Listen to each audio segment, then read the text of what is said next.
Buenas tardes compañeros en general y ingeniero. A nuestro grupo nos ha tocado hacer sobre el tema de licuación y subsidencia de suelos.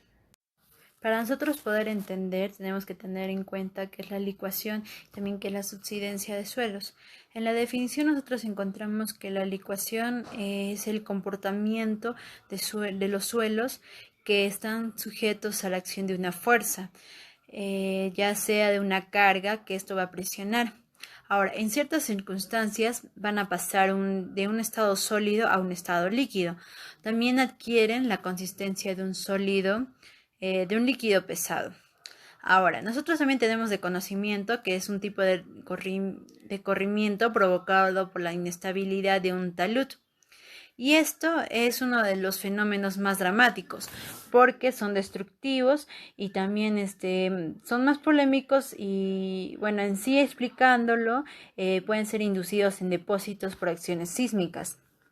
Ahora, la subsidencia, nosotros sabemos que son los depósitos, por lo general, estos se presentan en los lechos de los ríos, las playas, ya sea las dunas o también las arenas.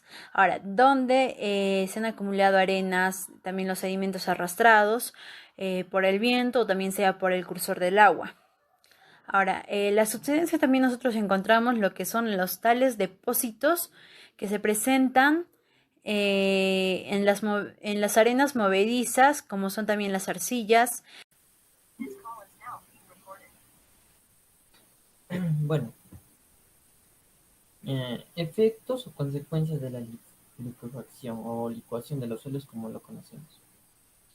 Bueno, prosiguiendo con esto. La liquefacción de los suelos es un fenómeno, ¿no?, en el cual la rigidez y la fuerza del suelo se pierden bajo la acción de la fuerza sísmica, ¿no?, digamos así, o debido a las condiciones de carga.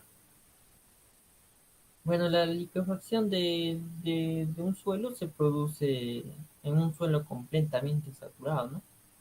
¿Y qué conlleva esto? Un principio y causas de este fenómeno, ¿no?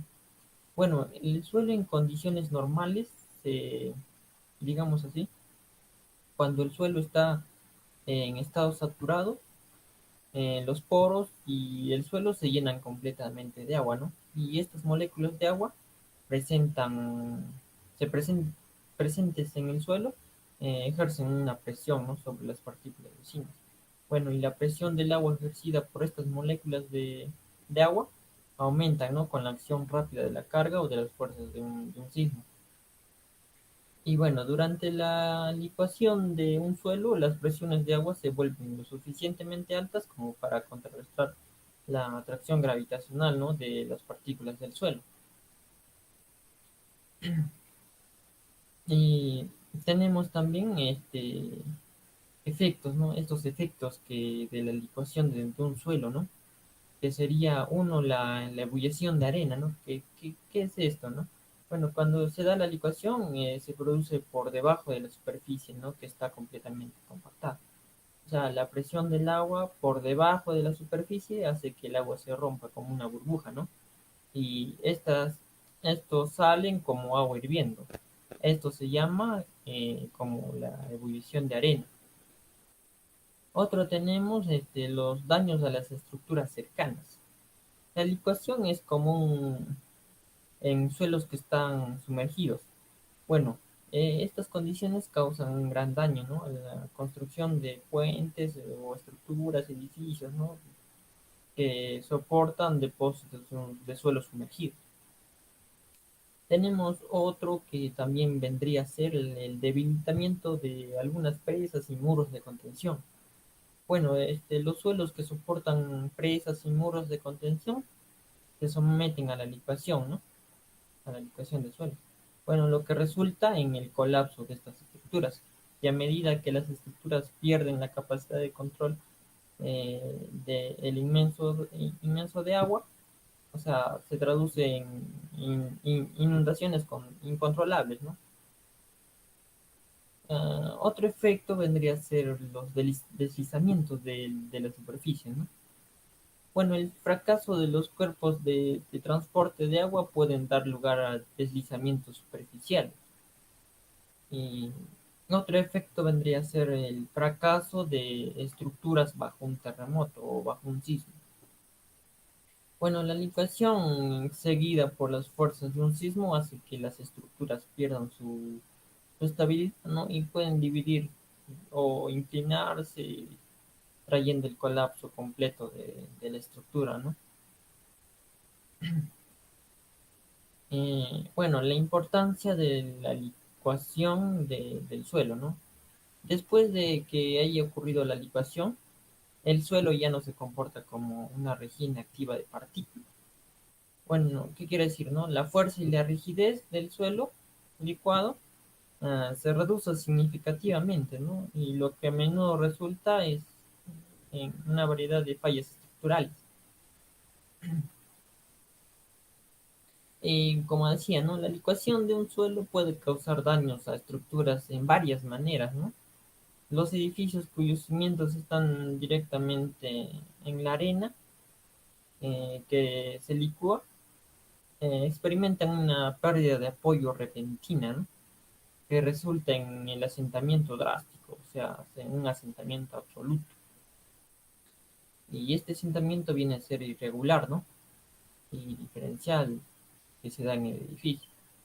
Bueno, la licuación causa asentamientos irregulares, ¿no? En la arena licuada, y esto puede dañar edificios y romper los cables de servicio público subterráneo, ¿no? Y bueno, desde donde se dan los asentamientos diferenciales son grandes, ¿no? O sea, las tuberías de distribución de agua, de gas y otros ductos pueden flotar y desplazarse hacia la superficie, ¿no? Y bueno, la licuación del suelo también puede causar colapsos de plataformas, ¿no? ¿Qué decimos, no? Las áreas de recuperación ambiental del suelo, o sea, los rellenos sanitarios, son propensas a la licuación, ¿no? Porque muchas son recuperadas con relleno hidráulico y a menudo se asientan sobre suelos blandos, ¿no? Que pueden amplificar la sacudida de los sismos, ¿no?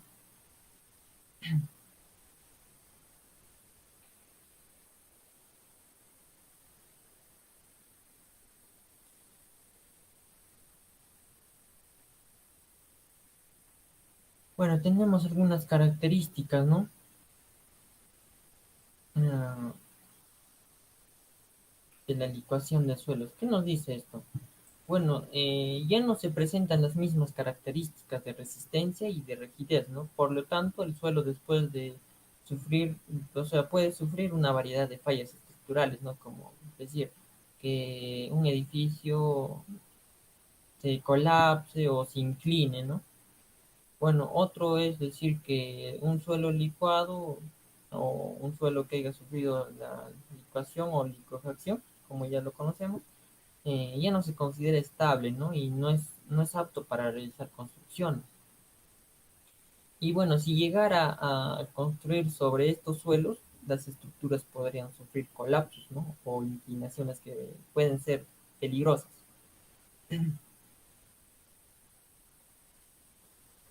Y bueno, tenemos también algunos factores que determinan este fenómeno, ¿no? Tenemos acá algunos, eh, según lo que pueden ser, ¿no? Tenemos la magnitud del movimiento sísmico, la duración del movimiento sísmico, la granulometría del suelo, densidad relativa, profundidad en el nivel freático, efectos dañinos que producen la ecuación y desplazamientos, ¿no? De laterales. Y bueno, falla de flujo, ¿no? Y pérdida de la capacidad portante del suelo. Entre otros factores que condicionan la licuación, bueno, dentro de los factores que condicionan el proceso de licuación se tienen factores de suelo, ¿no? O factores geológicos, topográficos o factores sísmicos, ¿no? Y bueno, es importante tener en cuenta que no se registraron la totalidad de estos factores, ¿no? Para los depósitos incluidos, ¿no? Eh, bueno, los factores del suelo hace parte de estos factores, ¿no? Como decir, tenemos la edad del depósito, ¿no? O el grado de consolidación. La granulometría que contiene es el contenido de finos o coeficientes de uniformidad o el contenido de la fracción arcillosa, ¿no? La densidad relativa, resistencia a la penetración estándar, ¿no? O el espesor del estrato licuado y del suelo que esté este estrato, ¿no? Y bueno, en los factores geológicos y topográficos hacen parte de estos factores, ¿no? Como sería la composición de estratos y su origen, el espesor total de sedimentos, la profundidad que tiene el nivel freático y las condiciones del drenaje, ¿no? Y otro sería la inclinación del terreno. Así también tenemos los factores sísmicos, ¿no? Que serían tratados, o sea, hemos tratado anteriormente, que están relacionados con los depósitos de los suelos. Bueno, y sin embargo, para que se represente la licuación es necesaria la presencia de un evento detonante, ¿no? Y para este caso corresponde a un sismo. Bueno, hacen parte a los factores sísmicos, ¿no? Estos, ¿no? Que sería la magnitud o intensidad de un sismo, ¿no? Eh, la distancia epicentral, las condiciones del sitio, ¿no? Y los tipos de ondas y el tipo de falla. Bueno, efectos de la licuación en las fundaciones de las edificaciones, ¿no? Bueno, se exponen dos casos, eh, que, que las fundaciones superficiales y las fundaciones profundas, ¿no? Sobre pilotes. Bueno, ¿de qué trata las fundaciones superficiales? Bueno, es importante que todos los elementos estructurales estén conectados adecuadamente para, para que al momento de presentarse un asentamiento, estos trabajen de forma uniforme, ¿no? Y lo que contribuye a disminuir la magnitud de las fuerzas de corte que este se induce a la estructura, ¿no? Y bueno, para el caso de sistemas enterrados, tales como las redes de alcantarillado y acueductos, deben disponerse de conexiones flexibles, ¿no? Para que les permita acomodarse a las deformaciones y a los asentamientos que puedan ocurrir en un suelo debido a la licuación. Bueno, las fundaciones profundas sobre pilotes, ¿qué nos dice? La licuación puede causar grandes cargas laterales sobre los pilotes, ¿no? Y los pilotes hincados a través de una capa débil de suelo presenta un potencial de la licuación, ¿no? A una capa más fuerte. Y tienen que soportar cargas verticales de la estructura y también debe ser capaces de resistir las cargas horizontales y los momentos flectores, ¿no? Y debido a esto, ocasionados por el movimiento lateral. Y si llegara el caso de que la capa débil se licuara, bueno, suficiente resistencia se puede lograr mediante estos pilotes, ¿no? De mayores dimensiones. Bueno, es importante también que los pilotes estén conectados a placas de la estructura, ¿no? Y esto garantiza un comportamiento dúctil y no permita la rotación entre el pilote sin que se genere fallos en la conexión de una placa o de la losa de cimentación. Bueno, una recomendación técnica con estos drenajes, ¿no? Bueno, para mitigar el riesgo de procesos de licuación en el uso de drenajes, si la presión de poros en el suelo puede drenarse libremente, la acumulación del exceso de esta presión se reduce, ¿no? Bueno, este tipo de técnica implica la instalación de drenajes que puedan ser en grava, arena o materiales sintéticos, ¿no? Y permite una rápida disipación de las presiones de poros. Y otro sería el manejo de aguas subterráneas. Dado que los casos de la licuación más ocurren, o sea, se presentan en sitios donde las aguas subterráneas se encuentran a pocos metros de la superficie del suelo, ¿no? Y si se logra un adecuado control y manejo de estas, o sea, para que no lleguen a la superficie y generen incrementos en la presión de poros, se puede disminuir la susceptibilidad del suelo, ¿no? Ante estos eventos. Otra sería la compactación dinámica, ¿no? Bueno, por compactación dinámica se efectúa dejando caer un gran peso, ¿no? Que puede ser de acero o de concreto o en forma vertical, ya sea desde una altura de 9,15 metros a 30,50 metros, ¿no? O de 30 a 100 pies. Bueno, la cual en una forma económica de mejorar el terreno para la mitigación de los riesgos de la licuación, ¿no? Bueno, algunas técnicas de mitigación de riesgo por licuación sería, ¿no? La primera medida para mitigar este riesgo es relacionado con el mejoramiento de los suelos susceptibles a la licuación, ¿no? Y bueno, y como la segunda sería evitar construir en este tipo de suelos, ¿no?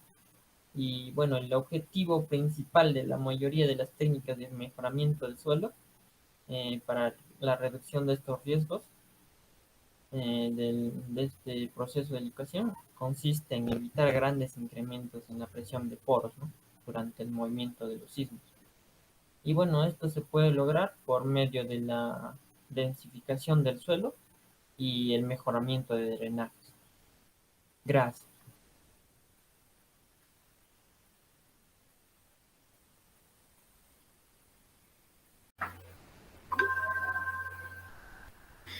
Bueno, prosiguiendo con la exposición, la descripción del fenómeno de licuación.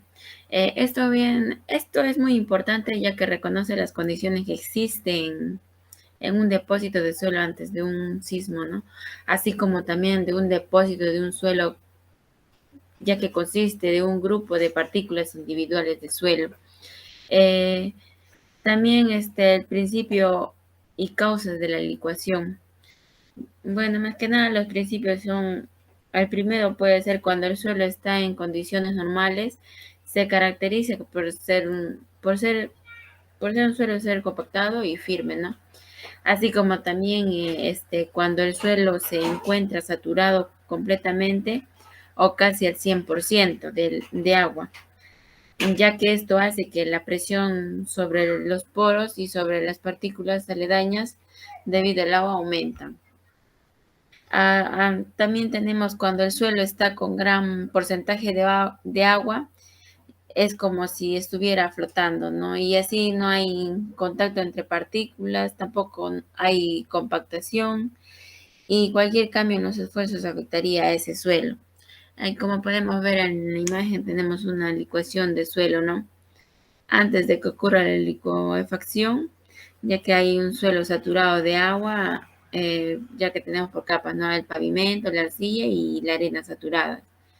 Y durante y después de la licuefacción, el agua asciende rompiendo el débil unión entre granos, ah, ya que ahí tenemos los diques de arena, la burbuja de arena y las arenas, ¿no? Bueno, efectos o consecuencias de la licuefacción. Bueno, ahí tenemos 5, ¿no? La arena de evolución, ya que esto es cuando ocurre el fenómeno de licuefacción bajo la superficie en los estratos de los suelos saturados, ¿no? También tenemos, ¿cómo se llama? El daño o estructura de la ingeniería civil, ¿no? Esta es la combinación del terreno junto con el fenómeno de la licuación y es bastante destructiva, ¿no? También tenemos el daño a estructuras costa afuera. Esto es muy común en la licuefacción ya que afecta a las estructuras costa afuera o se hacen en zonas de mar, ¿no? También tenemos el deslizamiento de tierra. Esto viene a ser la licuefacción, ya que esto está causada es, que el suelo se deshabilite, ¿no? Las fallas de presas y muros de contención. Esto viene a ser que los suelos alterados de represas hidroeléctricas siempre se encuentran saturados con agua debido a que están cerca de ríos o grandes caudales, ¿no? También tenemos los métodos de análisis mm, este, de fallas y de obtención de los esfuerzos técnicos, ¿no? Como primero tenemos el análisis de mecanismo locales de terremotos. Esto mayormente es, ¿cómo se llama? Es el único método que permite eh, la estimación del estado de esfuerzos en todo el rango, ¿no? También tenemos como la rotura de sondeos. Esto se utiliza en las consecuciones naturales de esfuerzos alterados a los sondeos. También tenemos las medidas de esfuerzo, las medidas de esfuerzos por perforación, ¿no? Esto es estos son las medidas de esfuerzos de deformación en un volumen de rocas, por ejemplo, cuando las islas del resto del mecanismo, ¿no? También tenemos la fracturación hidráulica. La fracturación hidráulica mayormente es el que somete un sondeo a presión hidráulica hasta que se desarrolle una fractura de tensión paralela. También tenemos la mejora de terrenos potencial-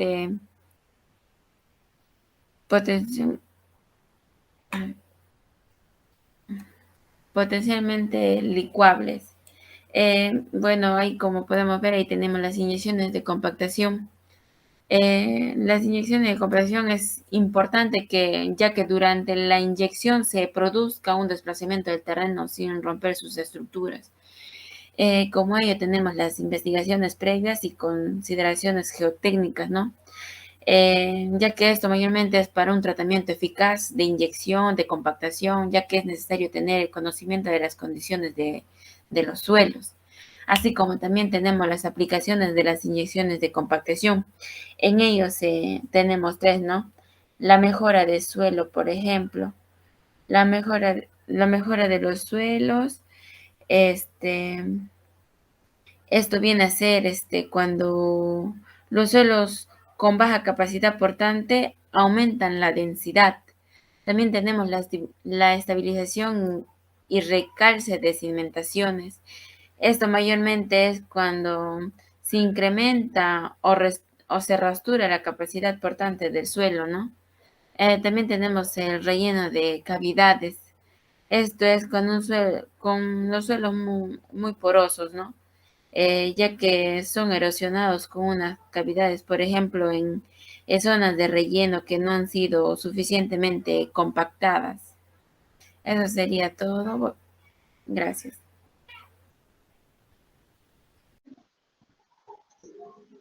Buenos días, ingeniero. Buenas tardes, ingeniero. Continuando con su exposición en el protocolo de control de los resultados del tratamiento. La evaluación de los datos recopilados por el sistema de registros de parámetros instalado en los equipos de perforación e inyección. Control de movimientos en la plataforma de trabajo o en la estructura para asegurar los correctos parámetros. En ejecución en función del tipo de terreno y del objeto de mejora perseguido.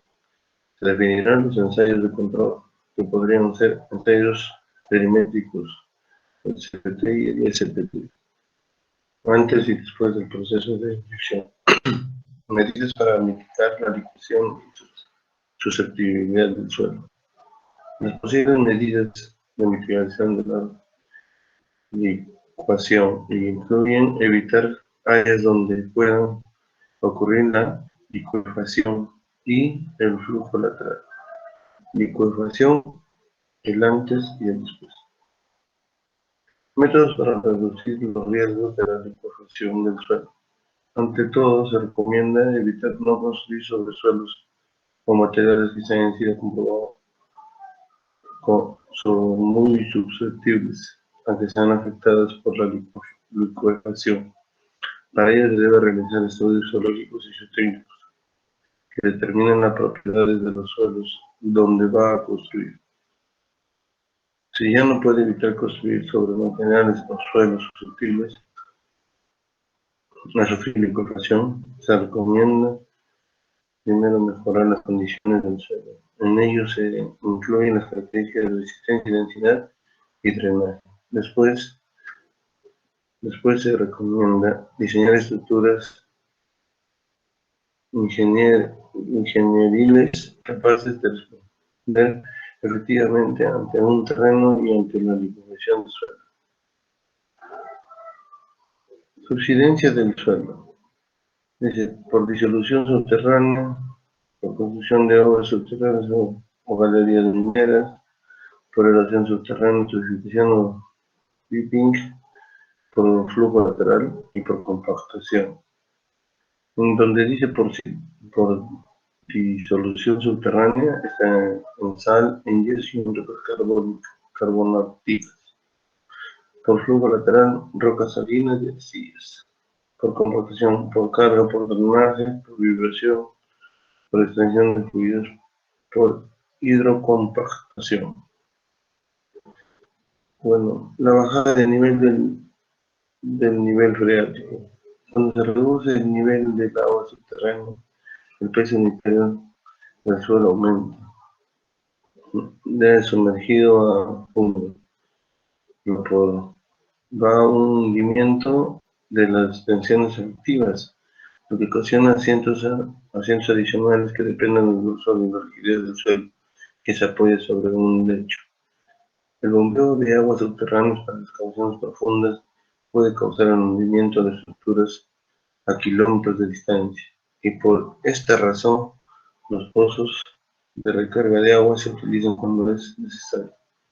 La subida del nivel freático. Cuando aumenta el nivel del agua subterránea, el suelo por sobrecarga disminuye y causa la disminución en la rigidez del suelo. Cuando esta depende del nivel de esfuerzos efectivos, y a su vez aumenta la subsidencia.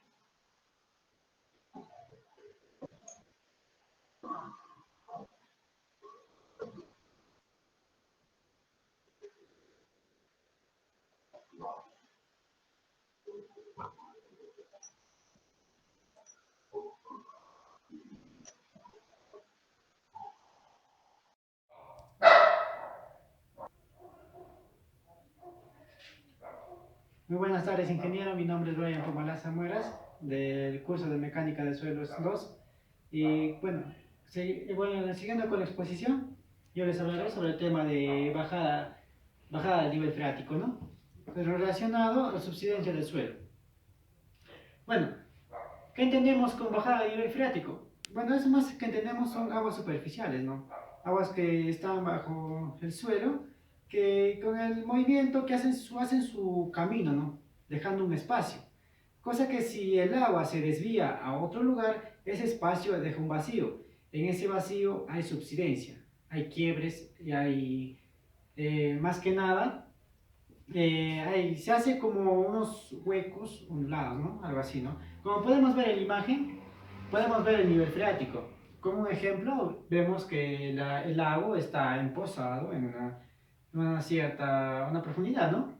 Y al momento que el agua se dispersa, desaparece, deja una subsidencia, ¿no? Como podemos ver ahí.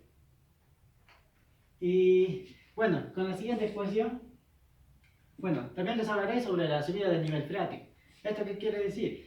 Es igual relacionada a la anterior en que el agua superficial que pasa por debajo del suelo, esto es, si su volumen es más grande, suele levantarse, ¿no? Su volumen crece y las aguas suelen deformar, ¿no? La obra por donde esté pasando, ¿no? Por donde esté pasando el agua. Su volumen alcanza y como podemos ver acá, hay una imagen donde está como una ola, ¿no?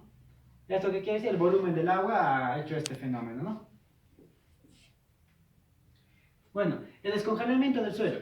El descongelamiento del suelo, a veces en las obras, en lugares altos como encontramos un ejemplo, La Puna, podemos ver que abajo de la tierra el agua está congelado. Está congelado y con esto con el tiempo no nos podríamos dar cuenta. Una solución podría ser hacer una calicata, ¿no? Para ver estudios del suelo. Pero ¿qué pasaría si no hacemos eso? Bueno, al momento de derretirse podemos ver que el agua al derretirse el suelo lo hace húmedo y como podemos ver aquí, el agua lo hace totalmente preocupante para nosotros, para los ingenieros, ¿no? Como pueden ver que hay ejemplos, ¿no? Una subsidencia que ha hecho el agua, se ha, se ha derretido el hielo y como tenía grandes bloques, ese espacio de derretirse hay hundimientos, ¿no? Como podemos ver acá hay un hueco donde los carros se han caído.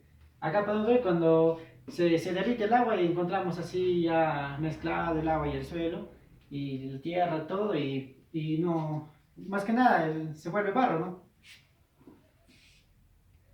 Otro, las excavaciones profundas de túneles. Esto más que nada podría haber en la mina, ya que ellos hacen unas excavaciones subterráneas. ¿Y qué pasa cuando encuentran un vacío? Un vacío está, una escarba y encuentran un vacío, un quiebre y ¡pum! Se va todo se cae todo, ¿no? Como está un vacío. Ya, bueno, la extracción del terreno en profundidades influye en la tendencia del suelo a llevar el vacío, ¿no? Como ya le estaba explicando. Lo que a su vez como da resultado a la deformación de una depresión en la superficie del suelo, ¿no? Como podemos ver aquí, ¿ve? Estos fenómenos también son originados por el ser humano, ¿no?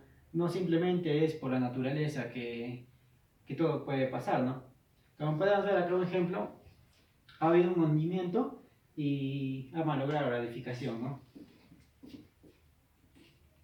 Bueno, eso sería todo, ingeniero. Mi presentación acaba aquí y que tenga buen día. Hasta luego.